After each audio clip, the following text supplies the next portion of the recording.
Well, today we're getting a buck and shoot put together and spray painting it white to go out to somewhere really cool that's white and flat. I'm gonna get on a bucking horse. No fence. Nothing in sight. Have you ever done that before? No. Has anybody ever done that before? No, that has never been done. I don't think it's ever been done. I've never seen anything like it. I think it'll be really cool. This deal with two-buck chuck and Casey's never been done. I think that says something in this day and age. Everything's been done up to this point, but bucking a maybe someday future world champion stud out on the salt flats with no arena, with a legendary cowboy like Casey, a good friend and a cowboy that I grew up with. If nothing ever happens at the end of the day, I'll always be able to say I did this, and no one else did so far. Alright, so we have a horse called Two-Buck Chuck, a stud horse of Powder River Rodeos. I've been on him a couple times. I was 91 up in Belfouche, South Dakota on him. And then I think I was like 87 at the NFR on him. He's kind of the real deal. Well, I want to do this thing. I want to do it cool. I want to make it look cool, but I also want to get on a rank horse. This is a really rank horse. Really photogenic too. He's a paint horse, black and white paint. We're going out to white salt flats. It's going to be really cool. There's the horse too. He's bred every which way for success. So it's kind of cool to have a stud horse that's kind of a big deal, kind of famous.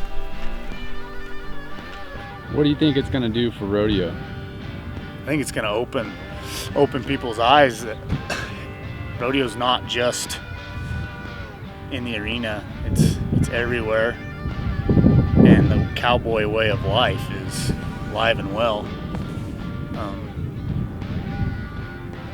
I don't know, it's two heavyweight titleists going at it out on the salt flats. I don't know, you can't dream it up.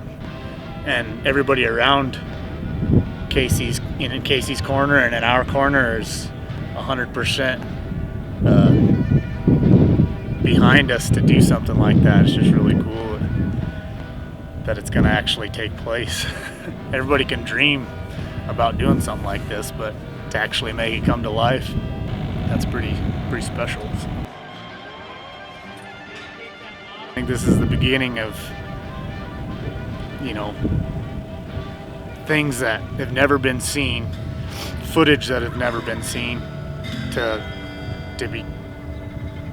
be the normal in 10-15 years. Something where people are like, remember that day, or have you ever seen that video of Casey riding Two-Buck Chuck in the middle of salt flats in Utah? I think that's going to be something people talk about forever, and I think it's just going to be the beginning of something bigger than us, bigger than what we're standing right here, bigger than rodeo. And that's a cool thing about Casey too. He's like, I could have done it with any horse, but I wanted a horse that bucks. And I wanted a horse that tries no matter where we're at. Most horses out in that big a country could do a lot of different things, but Two-Buck Chuck, he wanted to buck no matter where it's at. Texas, California, I guess the salt flats of Utah too. It'll be a controlled runaway. It's basically what you can sum it up to. It'll be wild, and everybody's just going to have to deal with it when we get to that point, because there's not really any way to set up for it. So it'll be wild and interesting. That easy. How long do you think before I'm like riding him? How long do you think before until the pickup can come in? Right there at 6 to 8 seconds. I'd say. Depending on how long a shot they want. Yeah. I guess just so they're not in there too early. Too early, he'll start to mother up. Yeah. Well, just like he did at like Belfou, actually both you're right. It happened at the finals and at Belfou. As soon as he sees the pickup man, he knows it's over with. Starts checking. Oh, in Vegas, it Yeah. was like, oh yeah, hell yeah. Yeah. And I seen the pickup man over on the fence out of the corner of my eye, and I Yeah. was like, and No. as soon as he did, like Yeah, it was 7 that seconds, fast. As soon he as they just, went to set up, yeah. I couldn't. And it was just, it wouldn't have happened like that, like in Vegas. It's different than what it was in Texas, because they had a guy sitting out in the middle, which generally they don't, so he was bucking right at him. But like, when O'Connell had him, I made sure them guys didn't sit right in front of him, and he finished all 8, you know, and that's the only thing is, when we do this today, we'll make sure that, let's dang sure don't be seen before 6. And at that point, you guys kind of just got to use your judgment. If everything's going good at 6 and 7, you can start creeping, but not to where he can see you. Yeah. And I think the pickup man needs to be either behind those trailers, behind these guys. That's what we're thinking, Brad. Tell us what you think. Right? Like, so the pickup man, or the buck and chute's looking out like this, and the horse is gonna go out like this. And we're thinking to put everything that's not gonna be seen over here, and you guys over here. Cause you'll have a few shots of it like looking out this way where there's nothing. Where it's able for the shot to be open out in front of you, but really Yeah. everything that's not gonna be shot right directly Yeah. behind you. Maybe. That'd be perfect. He might go right if he sees everybody on the left. He might. You might want to have one camera over there to see the look back. You'll have GoPros though, all the way around. Not all the way around the chutes. We're gonna have a camera on the ground right by the chute facing up.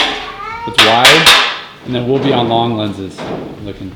Yeah. So. And I'll have the drone too. Like the second you come through my frame, I'm gonna set my camera down and chase you with the drone. So, and I'll keep distance because I'm sure that'll spook him. John Yeah, has so I a was thinking too, drone. like, you're saying like he circles to the left, right? Normally, that's what he Yeah. does. So he's gonna go straight for quite a ways. Like nearly all your best shots are gonna be straight. First 5 He won't, rounds. yeah, he won't turn left until the very last second. He may. I've seen him go right, so it's not Well, like yeah, and it's it's a- hard to tell. I was gonna say it's got to be hard to tell. You're talking about different arenas. I mean, like there's Well- nothing out there holding them in, so he Yeah. could do Yeah, whatever what the hell he he's- wants, right? Yeah, everything he's not gonna want to go to the left, considering all of us are gonna be sitting there. Gotcha. I would imagine. You He's gonna just gonna go straight. Yeah, which is great, honestly. Like His tendencies are to go left, but hard to tell what he's gonna do in that situation. he's Well, never like been I in said, this he hasn't arena seen it before. before either, so when that gate opens, he goes to bucking, he's gonna be thinking too, like, where This is? very They nice. set me free. Yeah, like, well, I know he's gonna leave there bucking, but he's still gonna, in his mind, is gonna be scanning the Yeah. situation.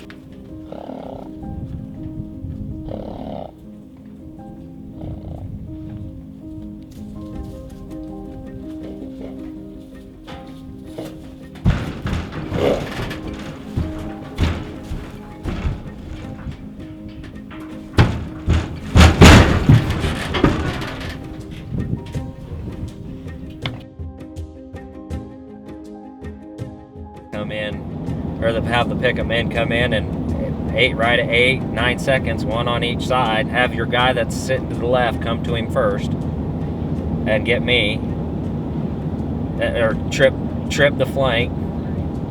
Like, I honestly think one of you stay on me with the camera when I get off, but I think also the footage of that horse being out by himself and he'll get this cocky trot For sure.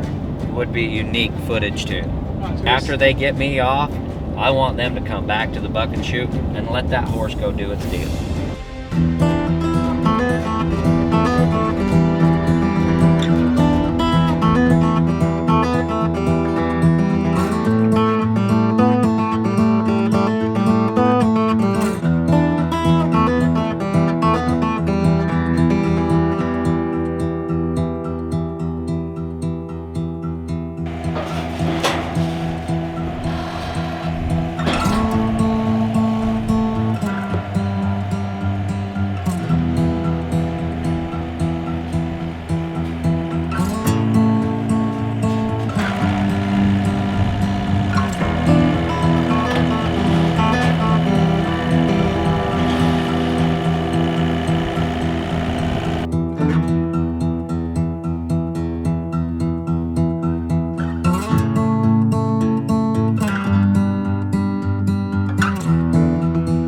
So this is Hank's and John's horse.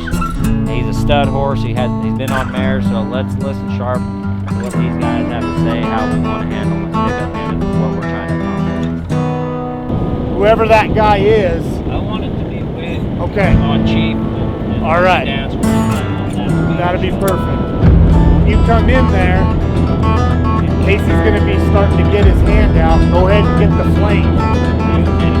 Yep, trip it, and he's going to level right out. And then he's just stay with him. It don't matter how far you go, just stay with him. He'll get his arm out, and that way when he pulls off, everybody just pull off him and let him pick his head up. And the saddle horse I'm riding is kind of his buddy, hoping that with all these trailers here in our wing, we just kind of herd him back towards this area. And I'm guessing that he's just going to load right up.